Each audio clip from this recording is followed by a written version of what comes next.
হাসির রাজা, জ্ঞানের রাজা, রসিক রাজা। কি গো, কতদিন হয়ে গেল তোমাদের রাজসভা বন্ধ? হ্যাঁ, আচ্ছা, মহারাজ যদি বেতন দিতে না পারেন তাহলে রাজসভা খোলা রেখে কি লাভ বলো তো? বলি বাড়িতে যা চাল আছে তাতে এক সপ্তাহের বেশি আর রান্না হবে না কিন্তু। হ্যাঁ, সেই জন্যই তো হিসেব করছি। বাড়িতে অপ্রয়োজনীয় যা যা জিনিসপত্র আছে সেসব বেচে দেব। আর বেচার মতো কিছুই নেই গো। দেখো, তুমি সব সময় আমার পরেই খাও, তাই আমাদের একটা করে থালা বাটি বেচে দিলে তো কোনো সমস্যা নেই গিন্নি। এই তোমার মাথা না কাজ করছে না। যাও বাইরে ঘুরে এসো, পারলে বাজার থেকে ধার করে হলেও একটু চাল নিয়ে এসো। দেখি যদি কোনো সহৃদয় ব্যক্তি চাল দেয়।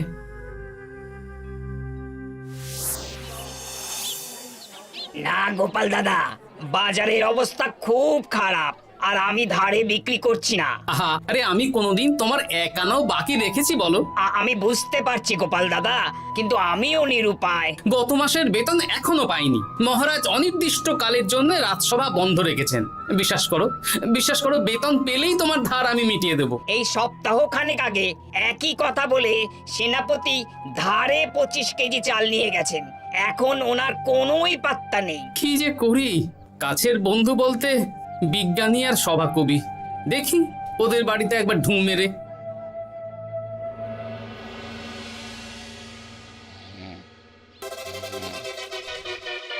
কৃষ্ণনগর, কৃষ্ণনগর, কৃষ্ণনগর শূন্য।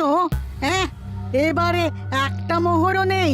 জাহাপানা সর্বনাশ হয়ে গেছে। কি হলো? পালে বাঘ পড়েছে নাকি? এই ঘুমের 12টা বাজিয়ে দিলে।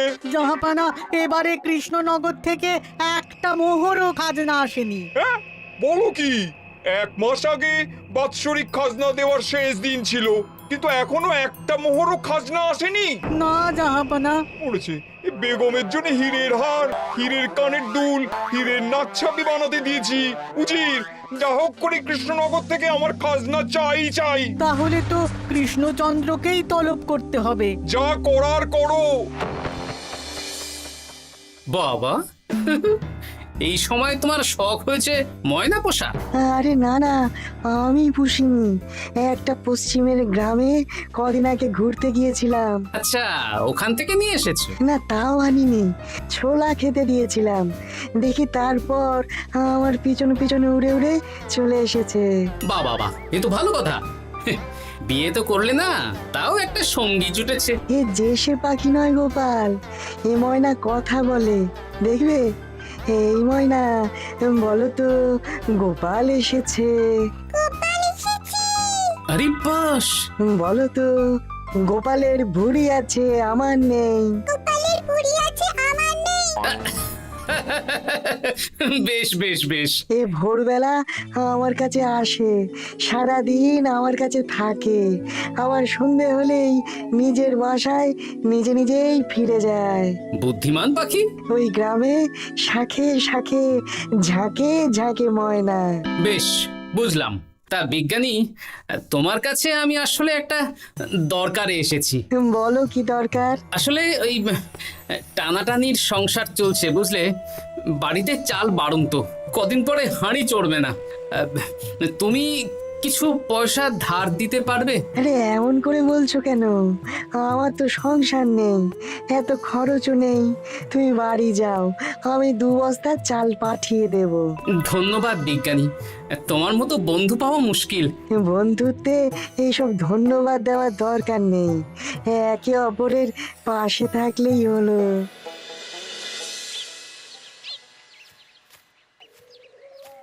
এ কি গো, খালি হাতে ঢুকছো যে? বিজ্ঞানী আমাদের 2 বস্তা চাল পাঠাবে, তাই কিছুটা হলেও চিন্তা কমলো, বুঝলে। ওমা, এই তো সারা বাজার ঘুরে তো ধারে চাল পেলাম না, অগত্যা বিজ্ঞানীর বাড়ি গেলাম। উনি সত্যি তোমার বন্ধু? হ্যাঁ গিন্নি, জানি না কতদিন আমাদের রাজসভার সমস্যাটা চলবে। দেখি অন্য কোনো কাজে লাগতে হবে, বুঝলে। এই দেখো দেখো, যা করার তাড়াতাড়ি করো, এভাবে তো আর চলতে পারে না গো। কি নবাব বাহাদুর আমাকে ডাকছেন? হ্যাঁ, জাহাপনা আপনার উপরে রেগে আছেন। অতি সত্বর আপনাকে দেখা করতে বলেছেন। এবারে চাষাবাদের মন্দার কারণে রাজস্ব আদায় তেমন ভালো হয়নি, তাই খাজনা পাঠাতে পারিনি। আর কিছুদিন অপেক্ষা করতে বলুন, আমি ঠিক খাজনা পাঠিয়ে দেব। এখন আর খাজনা নিয়ে কথা বলবেন কিনা জানি না। আপনাকে নবাব এই আদেশ পাঠিয়েছেন, আপনি 2 দিনের মধ্যে নবাব বাহাদুরের সাথে দেখা করবেন। আচ্ছা ঠিক আছে।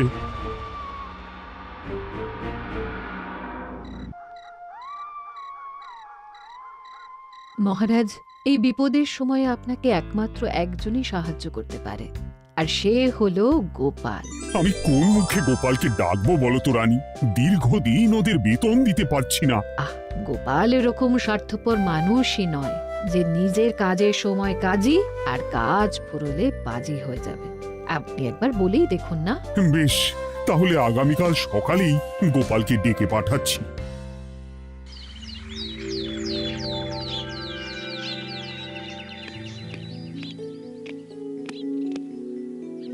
আসতে পারি মহারাজ? হ্যাঁ গোপাল, এসো এসো। মহারাজ, আমাকে হঠাৎ ডেকে পাঠালেন যে? শোনো, নবাব বাহাদুর বলেছেন ওখানে যেতে হবে, কারণ এবারে কৃষ্ণনগর থেকে কোনো খাজনা পৌঁছয়নি।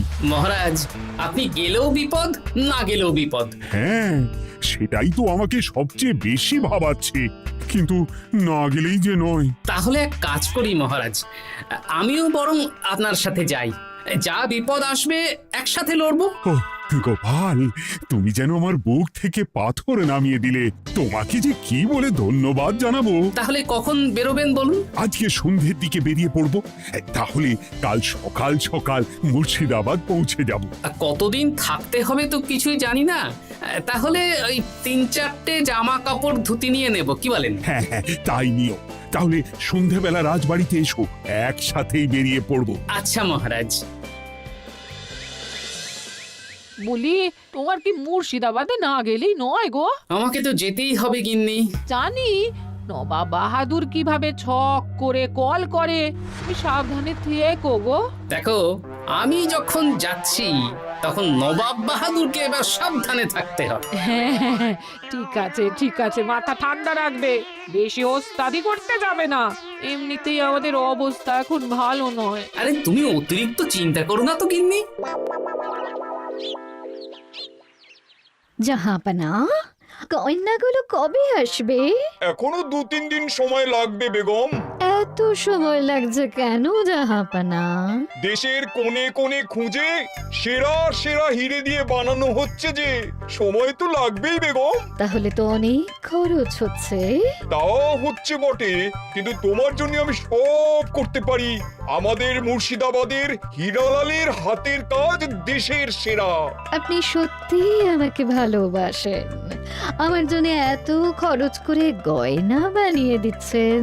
তুমি খরচ নিয়ে এত চিন্তা করো না। কৃষ্ণনগর থেকে এই বছর ভালো খাজনা প্রাপ্য ছিল, কিন্তু এখনো একটা কানাকড়িও আসেনি। তাহলে আপনার গয়না বানাতে যা খরচ হবে সব আপনার সিন্দুক থেকে দিয়ে দেবেন? না না না, কৃষ্ণনগর থেকেই আদায় করব, ওকে তলব করেছি। আচ্ছা, সহিস, গাড়ি ছাড়ো। যথাজ্ঞা মহারাজ। এই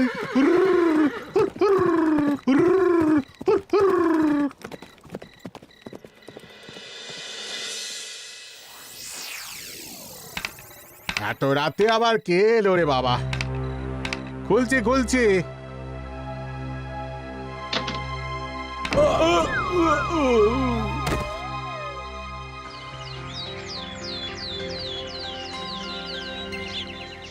সর্বনাশ হয়ে গেছে জাহাপনা। কি হয়েছে হীরালাল? নবাব বাহাদুর, মহারাজ কৃষ্ণচন্দ্র আর গোপাল এসেছেন আপনার সাথে দেখা করতে। ওদের দরবারে আসতে বলো। হ্যাঁ, এবার বলো হীরালাল, কি হয়েছে? তোমার মাথায় পট্টি কেন? জাহাপানা, গত রাতে আমার সর্বস্ব লুট হয়ে গেছে। বলো কি হীরালাল, তোমার কাছেই তো বেগমের হীরের সব গয়নাগাটি বানাতে দিয়েছিলাম। হ্যাঁ জাহাপানা, সব গেছে। আমার মাথায় মেরে সব লুট করে নিয়ে গেছে। এবার আমি কি করব জাহাপানা? বেগম সাহেবা, আপনার গয়না যে হীরালাল শেখরার কাছে জাহাপনা বানাতে দিয়েছিলেন, ওনার সব লুট হয়ে গেছে। মানে আমি এক্ষুনি নিজের কানে শুনে এলাম, এখন হীরালাল শেখরা এসেছে। আমি এক্ষুনি যাচ্ছি। কি করব জাহাপানা? আমার তো সব শেষ হয়ে গেল। আমি কোনো কথা শুনতে চাই না। আমার ওই হীরের গয়নাগুলো চাই। চাই বললেই তো পেয়ে যাবে না। এখন এই গয়না শুধু নয়, হীরালালের সব সোনা দানা চুরি হয়ে গেছে। সেগুলো খুঁজে পেতে হবে। বিগত কয়েক বছর আমার মুর্শিদাবাদে কোনো চুরি ডাকাতি হয়নি। প্রত্যেকটা গ্রামবাসী সুখে শান্তিতে আছে। বাইরের কোনো শত্রু আসারও সুযোগ নেই। গ্রামের সীমানায় দিন রাত প্রহরী থাকে। যদি এসেও থাকে, পালাতে পারবে না।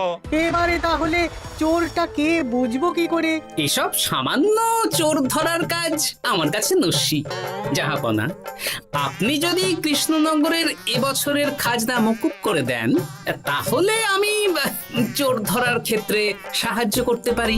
ঠিক আছে কৃষ্ণচন্দ্র, তোমার এই গোপাল যদি চোর ধরে দিতে পারে, তাহলে এবছরের খাজনা মুকুব। আগে আমি ওই শেখরার সাথে একান্তে কিছু কথা বলতে চাই। বেশ, প্রহরী প্রহরী, তুমি গোপাল আর শেখরাকে একটা ঘরে নিয়ে যাও। আসুন।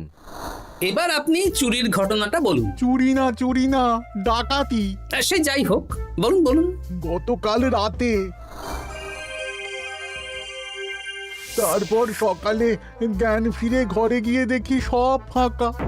আমার ঘরের সাথেই লাগোয়া দোকান। আচ্ছা, দেখুন, আমি আপনার কথা শুনে আর একটু আগের যা আলোচনা শুনলাম, তার থেকে মনে হচ্ছে এই চোর স্থানীয় চোর। কি করে বুঝলেন? কারণ বাইরের চোর হলে তো এত নিখুঁত কাজ করা সম্ভব নয়। চোর নিশ্চয়ই আপনাকে ব্যক্তিগতভাবে চেনে। হ্যাঁ, এবার মশাই আপনি বলুন তো, আপনার কোনো শত্রু আছে? না, শত্রু নেই তেমন। আমার সাথে কারো সম্পর্ক খারাপ নেই। আর আমাদের পাড়ায় সবাই ব্যবসায়ী, সবাই সম্ভ্রান্ত লোকজন। বেশ, তাহলে সব ব্যবসায়ীদেরকেই ডাকতে হবে। আমি নবাব বাহাদুরকে বলে দিচ্ছি, আপনি এখন আসুন। নবাব বাহাদুর, আপনি ওই গ্রামের সকল ব্যবসায়ীদের আপনার মহলে ডাকার ব্যবস্থা করুন। সবাই কিন্তু বেশ সম্ভ্রান্ত ব্যবসায়ী। সে হোক না, ওই গ্রামে তো সবাই ব্যবসায়ী, আর বাইরের কোনো লোক গ্রামে ঢোকেনি বা বাইরেও যায়নি। তাই যদি কেউ চোর থেকে থাকে, তাহলে ওই ব্যবসায়ীদের মধ্যেই আছে। বেশ, আমি সবাইকে আমার মহলে নিয়ে আসার ব্যবস্থা করছি। আর একটা ফাঁকা বড় ঘর চাই, যেখানে চোর ধরার পরীক্ষা হবে। আর সেই ঘরে আমাদের কৃষ্ণনগরের ঘোড়া চোর ধরবে। হ্যাঁ, ঘোড়া চোর ধরবে? হ্যাঁ, যে ঘোড়ার গাড়িতে আমরা এসেছি সেই ঘোড়া। যদি চোর না ধরতে পারো, তাহলে পুরো খাজনা তো গায়ের জোরে নেব, সাথে সাথে কৃষ্ণনগরটাও কেড়ে নেব। আমার উপর একটু ভরসা রাখুন নবাব বাহাদুর, আর যা বললাম করুন। বেশ, শুনুন, এই ঘরে আমার এক প্রিয় ঘোড়া আছে, আর সামনে একটা বালতিতে ছোলা সেদ্ধ রাখা আছে। আপনারা সকল ব্যবসায়ীগণ একে একে যাবেন, দরজা ভিতর থেকে বন্ধ করবেন, আর ঘোড়াকে এক মুঠো করে ছোলা খাইয়ে ফিরে আসবেন। তারপর কি বাড়ি চলে যাব? না, সবার ছোলা খাওয়ানো হয়ে গেলে আমি ঘোড়ার কাছে যাব, আর ঘোড়া কানে কানে আমাকে বলে দেবে কে চোর। তাহলে আর দেরি কেন, সবাই একে একে যাও।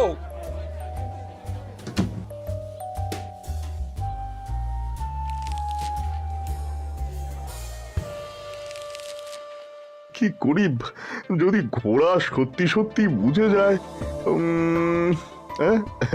ছোলা খাওয়াবোই না। ব্যাস, ছোলা খাওয়ানো হয়ে গেল। এবার গোপাল বলো তো কে চোর? দাঁড়ান, ঘোড়ার মুখের কথা শুনে আসি। আমি বলে দিচ্ছি জাহাপানা, গোপাল এসব মস্করা করছে, সব মস্করা। ঘোড়া বলে দিয়েছে কে চোর। বলো গোপাল, কে চোর? তার আগে সকল ব্যবসায়ীর হাত দেখে আমি পরীক্ষা করতে চাই। সে দেখো, কিন্তু বলো কে চোর? দেখি দেখি না, দেখি আপনারটা। না, আপনিও না। না, আপনিও না। একই মশাই, চুরিটা তো আপনিই করেছেন, আপনিই চোর। কি উল্টো পাল্টা কথা বলছেন? আমি চুরি করিনি। হ্যাঁ, আপনিই চুরি করেছেন, তাই ভয়ে ঘোড়াকে ছোলা খাওয়াননি। কারণ আমি ছোলার মধ্যে রান্নার হলুদ গুঁড়ো মিশিয়ে রেখেছিলাম, তাই যারা যারা ঘোড়াকে ছোলা খাইয়েছেন সবার হাতেই হলুদ রং লেগে আছে। শুধু ওর হাতে নেই। ভাই, শেষে তুই? তোর মনে মনে এত হিংসা? ভাই মানে? আরে ও তো আমার খুড়তো ভাই পান্নালাল, ওরও সোনা গয়নার ব্যবসা। ব্যাস, এবার তাহলে বলেই দিন পুরো ব্যাপারটা, কারণ এখান থেকে পালানোর কোনো পথ নেই।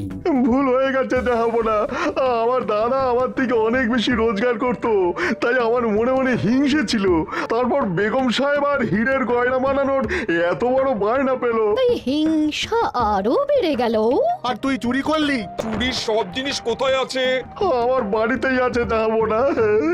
সাব্বাস গোপাল, সাব্বাস, তোমার কি বুদ্ধি! তাহলে জাহাপানা, কথা মতন আমাদের এই বছর তাহলে খাজনা দিতে হচ্ছে না। না, কথা যখন দিয়েছি তখন আমি তো আর কথার খেলাপ করতে পারি না। আচ্ছা গোপাল, তোমার তো এত বুদ্ধি, আমার একটা শখ পূরণ করতে পারবে? কি শখ বলুন নবাব বাহাদুর। আমার অনেক দিনের ইচ্ছে একটা হাওয়া মহল বানাবো, কিন্তু ঘরামি রাজমিস্ত্রি কেউই বানাতে পারবে না বলছে। তুমি কি বানিয়ে দিতে পারবে? আগে পারবো জাহাপনা, কিন্তু তার বদলে আমি কি পাবো? আগামী 5 বছর কৃষ্ণনগরের খাজনা মুকুব, আর তোমাকে আমি 100 মোহর উপহার দেবো। বেশ, তাহলে আপনি আমাকে দিন 7 সময় দিন, আর 7 দিন পরে আমার বাড়ির সামনে চলে আসুন। হাওয়া মহল বানিয়ে রাখবো, আপনি নিয়ে যাবেন। বেশ, তাহলে 7 দিন পরে কৃষ্ণনগরে দেখা হচ্ছে। যদি না বানাতে পারো তাহলে কিন্তু আগামী 5 বছর কৃষ্ণনগরকে দ্বিগুণ খাজনা দিতে হবে, এই আমি বলে দিলাম। বেশ, রাজি।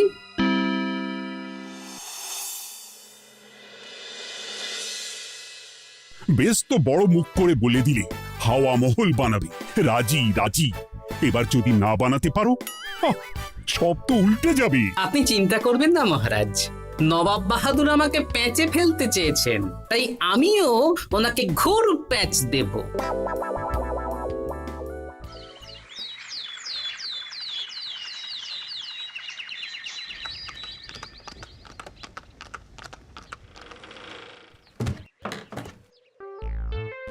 কি গোপাল, আরে কোথায় আমার হাওয়া মহল? 7 দিন হয়ে গেছে তো, তাই মহল দেখতে চলে এলাম। কাজ একদম শেষ পর্যায়ে, চলুন পশ্চিমের মাঠে চলুন। গিন্নি, তুমি মহারাজকে খবর দাও আর বলো পশ্চিমের মাঠে চলে আসতে। আরে তাড়াতাড়ি কর, তাড়াতাড়ি কর। ওই দেখুন, আপনার হাওয়া মহল তৈরি হয়ে গেছে। কই? উপরে দেখুন। ওরে, নবাবের হাওয়া মহল বলে কথা, ইট কথা হয়ে গেছে। এবার রং কর, রং কর। হাওয়া মহল রং করছি তো, এত তাড়া দিস না। আরে তাড়াতাড়ি কর, তাড়াতাড়ি কর। আরে এসব আবার কি? ময়না পাখি হাওয়া মহল তৈরি করছে? হ্যাঁ, হাওয়া মহল তো, তাই হাওয়াতেই তৈরি হচ্ছে। হাওয়া তো আর চোখে দেখা যায় না, আমি তৈরি করিয়ে দিয়েছি। এবার জাহাপানা, আপনি নিয়ে যান। হয়ে গেল, এবারেও গোপাল দাও মেরে দিল। মানে আমি কি করে? সে তো জানি না জাহাপনা, আপনি বলেছিলেন হাওয়া মহল বানিয়ে দিতে হবে, আর আমি আপনার আবদার পূরণ করেছি। এখন আগামী 5 বছর আমরা খাজনা মুক্ত। সাব্বাস গোপাল। ওরে, রংটা ভালো করে কর, ভালো করে কর। নবাবের হাওয়া মহল। গোপাল, তুমি সত্যিই বুদ্ধিমান, তোমার বুদ্ধির জবাব নেই। শোনো, আগামী 5 বছর কৃষ্ণনগরের খাজনা মুকুব, আর এই নাও তোমার 100 মোহর উপহার। এবার বলো তুমি এই অসম্ভবকে সম্ভব করলে কি করে? আমি বুঝতেই পেরেছিলাম আপনার মুর্শিদাবাদের চোর ধরার পরে আপনি আমাকে যখন হাওয়া মহল বানাতে বললেন তখন নিশ্চয়ই কোনো উদ্দেশ্য আছে, কারণ আপনি তো মন থেকে চাননি যে খাজনা না দিয়ে আমরা মুক্তি পাই। তাই গোপাল এই চালটা চাললো। যদিও আমি গোপালকে একটু সাহায্য করেছি। কিরকম সাহায্য? কদিন আগে আমি বিজ্ঞানীর ঘরে গিয়ে দেখি একটা ময়না হুবহু মানুষের মতন কথা বলছে, আর বিজ্ঞানী বলল এরকম অনেক ময়না পাখি আছে। ব্যাস এই এক সপ্তাহ ধরে আমি ময়নাগুলোকে বিভিন্ন বুলি শেখালাম, আর ওরা সেগুলোই বলে চলেছে। নয়, হ্যাঁ। ওরে রংটা ভালো করে কর, ভালো করে কর, নবাবের হাওয়া মহল। মহারাজ 100 মোহর আপনি রাখুন। আমাদের সব সভাসদদের এই মোহর থেকেই আপাতত বেতন দিয়ে রাজসভা শুরু করুন। ধন্যবাদ গোপাল, তোমাকে আমার সভাসদ পেয়ে আমরা সবাই ধন্য। আর বিজ্ঞানীকেও। হাসির রাজা জ্ঞানের রাজা রসিক রাজা